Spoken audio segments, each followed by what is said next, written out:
ಸೀತಾ ಕಾಲೋನಿಯಲ್ಲಿ ರಾವಣ ಬರದಂತೆ ನೋಡಿಕೊಳ್ಳುವುದು ನಮ್ಮ ಜವಾಬ್ದಾರಿ. ನಗರದಲ್ಲಿ ಸಿಪಿಐ ಅಲಿಸಾಬ್. ಸೀತಾ ಕಾಲೋನಿಯಲ್ಲಿ ರಾವಣ ಬರದಂತೆ ನೋಡಿಕೊಳ್ಳುವುದು ನಮ್ಮ ಜವಾಬ್ದಾರಿ ಎಂದು ಸರ್ಕಲ್ ಇನ್ಸ್ಪೆಕ್ಟರ್ ಅಲಿಸಾಬ್ ಅವರು ವಿಶ್ವಾಸ ವ್ಯಕ್ತಪಡಿಸಿದರು.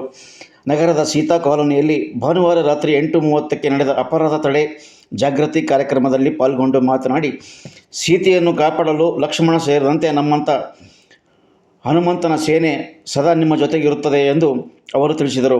ಈ ಸಂದರ್ಭದಲ್ಲಿ ಅಪರಾಧ ವಿಭಾಗದ PSI ಸುರೇಶ್ ಹಜ್ಜರ್ಗಿ ಸಹ ಮಾತನಾಡಿದರು.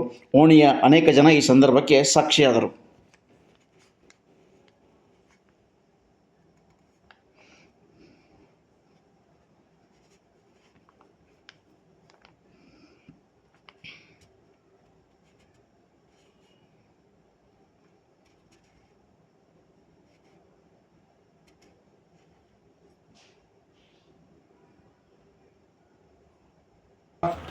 ಅದೆಲ್ಲ ಹಿರಿಯರಿದ್ರಿ ಬೆಳಿಗ್ಗೆ 4 ಗಂಟೆ ಮೋಟರ್ ಸೈಕಲ್ ಬರ್ತಾವ, ನಾನೇ ದಂಗಾಲೆ ಆಗ್ತೀನಿ. ಯಾಕಂದ್ರೆ ಬೆಳಿಗ್ಗೆ 6 ಗಂಟೆ ತನಕ ನೆಟ್ವರ್ಕ್ ಮಾಡ್ತಿರ್ತೀವಿ. 4ಕ್ಕೆ ಬಂದ್ರೆ ಅವನು ಇದು ಹೆಂಗಪ್ಪ, ಇದು ಹೊಸ ಚಾಲು ಆಯ್ತಲ್ಲ ಮತ್ತೆ ಸೀತಾ ಕಾಲೋನಿಯಾಗ ಅಂದ್ಕೊಂಡ್ರಿ.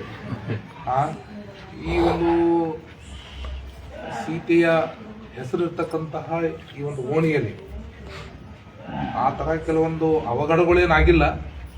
ಆದರೆ ತಾವು ಹೇಳೋ ಪ್ರಕಾರ ಈಗ ಚಿಕ್ಕ ಪುಟ್ಟ ಘಟನೆಗಳು ನಡೀತಾವ ಅಂತಕೊಂಡು ಹೇಳಿದ್ರೆ ಖಂಡಿತವಾಗ್ಲೂ ಆ ಘಟನೆಗಳ ದೂರದೃಷ್ಟಿ ಇಟ್ಕೊಂಡು ನಮ್ಮ ಪುತ್ರಣ್ಣವ್ರು ಏನಪ್ಪಾ ಅಂತಂದ್ರೆ ಕರೆಸಿ ಇದಕ್ಕೆ ಇಲ್ಲಿಗೆ ಸಮಾಪ್ತಿ ಮಾಡಬೇಕು ಅನ್ನೋ ಉದ್ದೇಶ ಮತ್ತೆ ಹಿರಿಯರ ಉದ್ದೇಶನೂ ಇತ್ತು.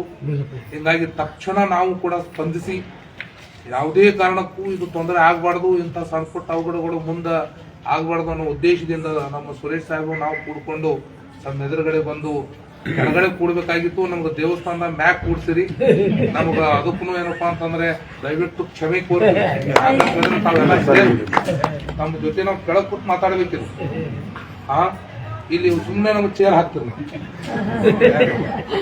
ಸೊ ಮೊದಲು ಅದನ್ನು ನಾವು ಕರೆಕ್ಟ್ ಆಗಿ ನಮ್ಗೆ ಕೆಳಗ್ ಕೂರ್ಸಿ ವ್ಯವಸ್ಥೆ ಮಾಡ್ಬೇಕಾಗಿತ್ತು. ಎಲ್ಲರಿಗೆ ಕಾಣ್ಬೇಕಂತ ನಿಂತ ಮಾತಾಡ್ತೀವಲ್ರಿ ನನ್ನ ಉದ್ದೇಶ.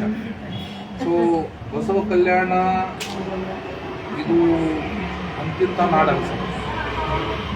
ಈಗಾಗಲೇ ನಮ್ಮ ಓಣಿ ಹೆಸರು ಮತ್ತೆ ಮಾತೆ ಯಾರಿಗೆ ಫೋನ್ ಮಾಡಿ ಬಂದೆವು. ಸೀತಾ ಅಂತ ಬೈಕಲ್ಲಿ 24 ಸೇವಾ ತಿರ್ತಾನೆ ಅದನ್ನು ಮುಂದೆ 8 ಸ್ಟಾರ್ಟ್ ಇದೆ, ರಾತ್ರಿ 8 ತನಕ ರೆಡಿ ಇರ್ತದೆ ಅದು. ಅದೇ ನಿಮ್ ಓಣ್ಯಾಗ ನೀವು ಈ ಸಮಸ್ಯೆ ಹೇಳ್ತಾರಲ್ಲ, ಪುರಾಣಿ ಹುಡುಗರು ಮೋಟರ್ ಸೈಕಲ್ ತಗೊಂಡ್ಬಿಡ್ರ ಅಂತ ಓಡಾಡ್ತಾರ ಮಾಡಿದ್ರೆ ಸಾಯಂಕಾಲ ಸ್ಕೂಲ್ ಬಿಡೋದೇನ್ ಟೈಮಿಂಗ್ ಇರುತ್ತೆ, ಸ್ಕೂಲ್ ಟೈಮಿಂಗ್ ಮುಂಜಾನೆ ಟೈಮಿಂಗ್ ಜಾಸ್ತಿ ಬರೋದಾಗ ನಾವು ಹೆಚ್ಚಿಗೆ ಮಾಡಿ ಓಣ್ಯಾಗೆಲ್ಲ ನಮ್ಮ ಚಿತಾ ವೆಹಿಕಲ್ಗಳು ಹೆಚ್ಚಿಗೆ ಪೆಟ್ರೋಲಿಂಗ್ ಮಾಡಕ್ ಹಚ್ತೀವಿ. ನಾವು ಸಹಿತ ಪೆಟ್ರೋಲಿಂಗ್ ಬರ್ತೀವಿ. ಅದು ಮುಂದೆ ಆಗ್ಲಾರ್ದಾಗ ನಾವು ನೋಡ್ಕೊತೀವಿ. ಅಂತ ಹುಡುಗರು ಯಾರು ಇದ್ರು ನೀವು ಜರ ಮಾಹಿತಿ ಕಲೆಕ್ಟ್ ಮಾಡಿ ಫೋಟೋ ಹೊಡ್ಕೊಂಡು ನಮ್ಗೆ ಜರ ತಿಳಿಸಿರಿ ಅಂದ್ರೆ ನಾವು ಅವ್ರ ಹಿಡಿದು ನಾವು ತಗೋತೀವಿ.